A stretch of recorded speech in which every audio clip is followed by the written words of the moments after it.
But first, let's go to this breaking news. Jared, put this up. We've got here, this is disturbing.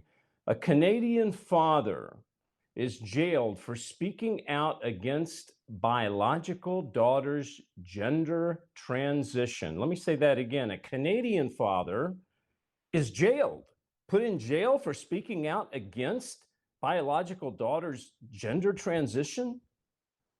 Okay, he says this will not change her DNA. She will not become a boy. It can lead to heart disease and other risks of that nature. They're now creating a delusion and are forcing parents like myself to live in this delusion. And then what happens when the bubble explodes and the delusion ends? She'll always be a girl. He's talking about his daughter. There's a picture of him. She'll always be a girl, but she can never go back to being a girl in the healthy body that she should have had. I'm adding this, the one God gave her. She won't be able to have kids, a family. These kids don't understand. What kid is 13 and thinking about a family? Not many, all right? This is the Canadian father and his daughter. Okay, faithwire.com. A Canadian father was arrested earlier this week after he violated a court order banning him from speaking out against his biological daughter's gender transition, all right? The man, whose name is reportedly under a publication ban put in place by the British Court of Appeals, was found in contempt of court and arrested Tuesday for speaking out. Speaking out. I mean, now I understand this is Canada, folks, but this is just the beginning. You have to understand. And I'm not going to go through the rest of the article. I will put a link at the bottom of the video if you would like. But here's the point. The point is this, is that don't think that we're going to fight this just in the courts. This is not a battle in the courts. This is a battle spiritually. This flies high.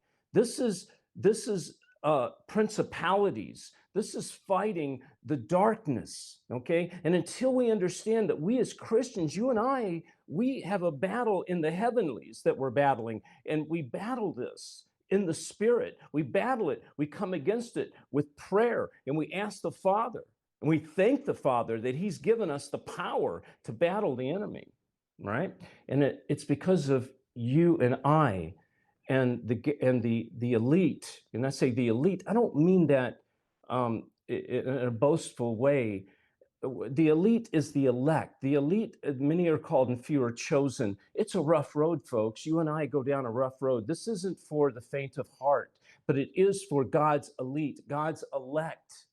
And it's because of you. It's because of the prayer warriors we're able to battle this kind of nonsense, okay? And I want to thank God for you, for the prayer warriors. We have over 600 prayer warriors here at David Heavener Live. There's a practice, an ancient practice, where one's spirit leaves their body. It's called astral projection.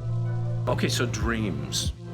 Could this be a form of astral projection? I can tell you that practitioners on the other side and ex-Satanists will tell you what I'm going to say. Okay. We target your dreams. A woman woke up.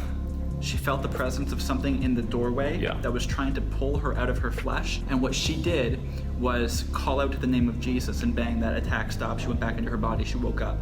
The New Agers call it the astral plane. Sort of like a parallel dimension. A lot of times people experience things like sleep paralysis. It's real but lethal, real but counterfeit, real but completely in error. There's a risk of insanity. God is totally against it. If the church was doing its job, would New Age and astral projection be so prevalent amongst Christians?